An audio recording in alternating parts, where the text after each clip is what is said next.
जीव जब माँ के गर्भ में आता है तभी उसकी आयु, कर्म, धन, विद्या और मृत्यु, यह पांचों बातें निश्चित हो जाती हैं। चाणक्य का विश्वास है कि मनुष्य के जीवन में प्रायः यह सभी बातें पहले ही निश्चित हो जाती हैं, जैसे कि वह कितने वर्षों तक जीवित रहेगा, किस प्रकार के कर्म करेगा, उसे धन आदि कैसे प्राप्त होगा तथा वह कितनी विद्या प्राप्त कर सकेगा।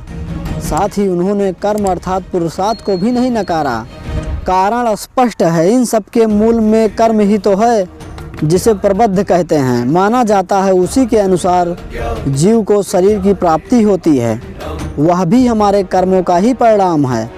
शास्त्रों में कहा गया है कि व्यक्ति का प्रथम कर्तव्य कर्म करना है, अतः वह अपनी विद्या और बुद्धि के अनुरूप श्रेष्ठ कर्म कर रहे हैं। यह देखने में आता है कि संकल्प पूर्वक किए गए कर्म से इन सब में भी परिवर्तन किया जा सकता है। पुत्र, मित्र और बंधु बांधव साधु लोगों से विमुख हो जाते हैं, क्योंकि उन्हें ऐसे लोगों का आचरण मूर्खतापूर्ण लगता है। परंतु जो लोग साधुओं के अनुसार अपना जीवन बिताते हैं, उनका संग करते हैं, उनके अनुकूल आचरण करते हैं, उनके इस कार्य से जो पुण्य प्राप्त होता है, इससे सारा वंश परिवार कृत हो जाता है।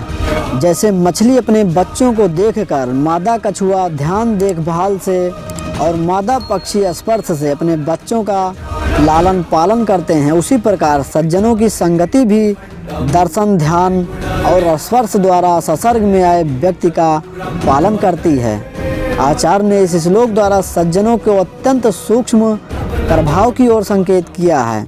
मान्यता यह है कि मछली अपनी दृष्टि से, मादा कछुआ ध्यान से तथा पक्षी स्पर्श से अपनी संतान का लालन पालन करते हैं। सज्जन भी दर्शन, ध्यान और स्पर्श से अपने आश्रितों को सुरक्षा प्रदान करते हैं और विकास में सहयोगी होते हैं।